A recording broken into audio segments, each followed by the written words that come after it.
ultimate challenge is waiting. Now you're playing with power, superpower. In August of 1991, Nintendo finally answered the call to the fourth generation of video game consoles, releasing the Super Nintendo Entertainment System in the United States.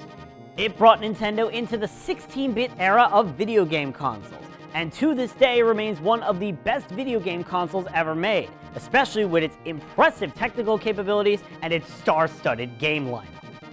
Included in this game lineup is one game that some people tend to forget released with the system at launch, and helped make an impact on the video game scene as a whole by showing what the SNES could do. That game is the cult classic F-Zero.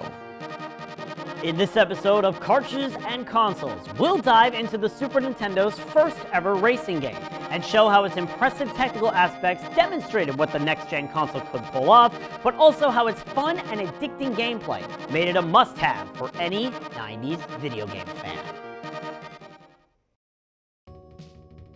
F-Zero was a launch title for the SNES in North America, releasing on August 23, 1991. The backstory of the game, as described by the game's manual, is as follows, and I quote, "It is the year 2560, and due to the human race's countless encounters with alien life forms throughout the universe, Earth's social framework has expanded to cosmic proportions. The multi-billionaires who earned their enormous wealth through intergalactic trade yearned for new entertainment to stimulate their lazy lives." Am I going crazy, or does this sound way too accurate? Their wishes were met by a call for a new project based upon a seemingly simple premise. Why not hold, on a galactic scale, some competition like the Formula 1 races once held on Earth centuries ago? At once, everyone jumped at this idea. And with that, F-Zero was formed. As for the game itself, F-Zero is a racing game with high speeds and high stakes. You compete as one of the 20 drivers on the circuit, as you fight for a chance to stay alive in a 5-lap race, where if you happen to finish low enough, you are disqualified. Interestingly, your car has a power meter, which functions as a health bar, and the more you run into other drivers, walls, or obstacles, the more it will deplete. And if it depletes completely, you are completely eliminated. Thankfully, there's always a pit road area where you can recharge your power every lap, so you can save yourself if your power starts getting low and you're in a pinch. You also gain one boost power called an S-Jet per lap you complete, and there are obstacles scattered around the track such as jump pads, speed boosts, mines, magnets, and bumper cars. Your goal is to survive as long as you can as you race your way through all 3 Grand Prix leagues and 15 racetracks, each differing in size, shape, and difficulty.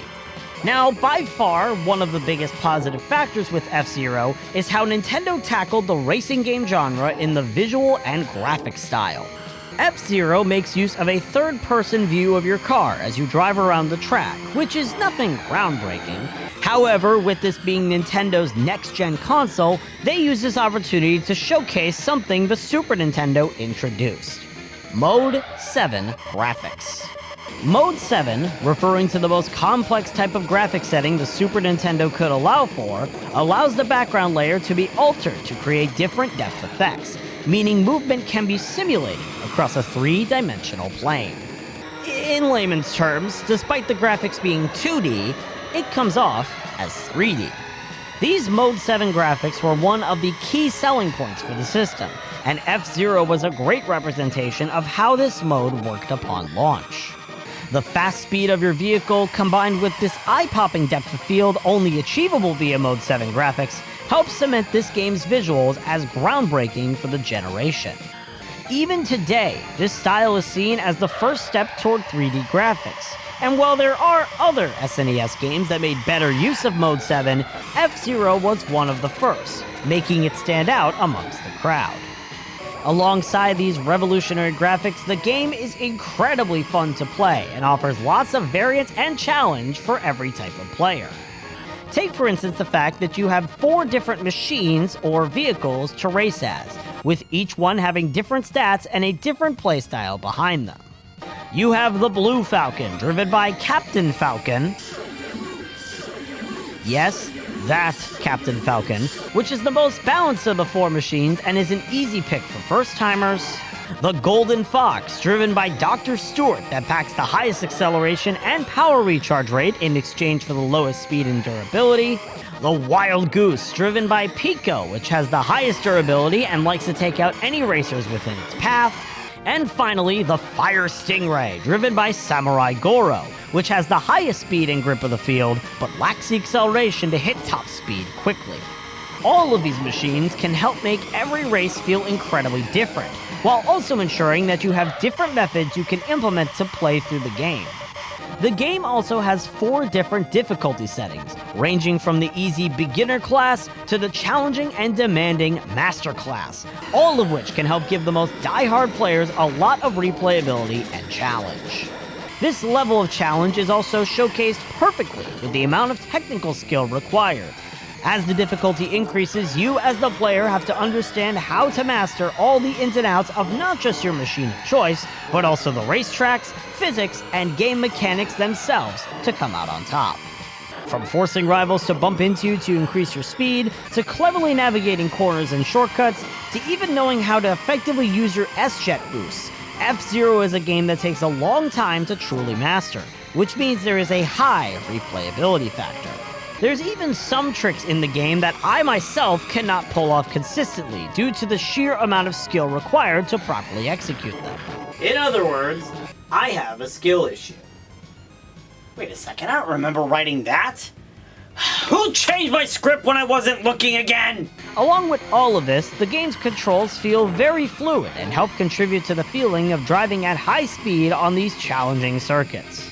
Only occasionally have I had issues with my inputs on the L and R buttons not responding properly, but I take that more as an old controller problem than I do a game problem.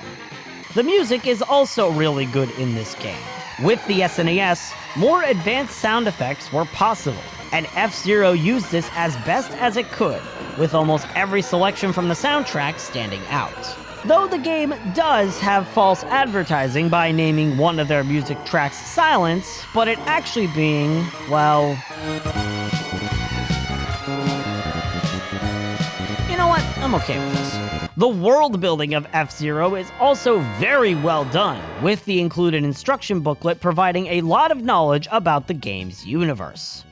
I already mentioned the game's backstory, but there's also driver bios, machine specifications, and even a whole comic about the story of Captain Falcon, all within this one instruction booklet.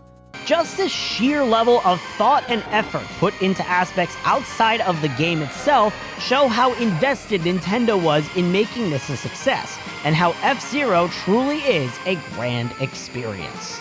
However, while the game is great in these aspects, there are a few factors that can hinder the experience. One small issue revolves around certain sound effects, most notably the ones that play when you're low on power or about to rank out, or both, which can get very annoying very quickly, and to this day keep me up at night. Another issue I have, emphasis on I as it can be more related to skill, is that the enemy AI in this game can be especially brutal. The opponent racers in the game have mastered the art of the rubber banding effect, which means they are constantly getting a boost from the game to catch up to you, no matter how far away from them you may seem. One mess up and you find yourself side by side with your opponent you realistically should have been far away from. In addition, while racing you have to be wary of the bumper cars that are lining the track, which can mess up your lines or even blow up on contact and heavily deplete your energy. Sometimes these so-called bomb cars will even stand in the middle of the road, giving you very limited time to react before you inevitably hit them. While having enough technical and fundamental skill means not everyone will have these issues with the AI, they still can leave a sour taste in your mouth, especially if you're a less experienced racer. The biggest issue about the game that I can pinpoint, however, is the essence of repetitiveness in the track selection. While there are 15 racetracks in the game, only 9 of them are unique as they take place in different locations. 10 if you count the one track that's an entirely different layout in the same location as its predecessor. The other 5 tracks, meanwhile, are meant to be more difficult variants of their predecessor tracks. While this does hold true for Deathwind 2 and Port Town 2, as those tracks are much more challenging to the point where they're considered some of the hardest ones in the game, the other 3 tracks sadly disappoint. Red Canyon 2 is pretty simple, despite being the second to last track in the game, and the variants of Mute City present at the start of every Grand Prix are basically one in the same. Like, for instance, the map for Mute City 1 looks almost identical to the map for Mute City 3, so much so that the in-game sprite map layouts for both tracks are exactly the same. Mute City 2 is the most unique of the trio, and all it does differently is insert a roundabout, which doesn't do enough to differentiate it from the rest, unfortunately. While I can excuse the fact that these challenge variants are so similar because the limitations of an SNES launch title may have been much stricter, these factors make the game feel a tad bit repetitive overall. In summary though, F-Zero is a timeless classic that was able to showcase the power of the Super Nintendo Entertainment System while simultaneously becoming a cult hit today. It's a very enticing racing game that does a lot of things correct, from its exhilarating gameplay, fluid controls, impressive visual style, and near limitless replayability. It may have some small issues with the brutal AI and the somewhat repetitive track selection, but even then, it still is a fun game to play, even over 3 decades after its initial release. If you're a Nintendo fan, this is a game you must try out for every single reason I've listed and more. And even if you're not a Nintendo fan, it's still worth a try, considering how great the game truly is. F-Zero on the Super Nintendo Entertainment System gets my rating of 9 cartridges out of 10.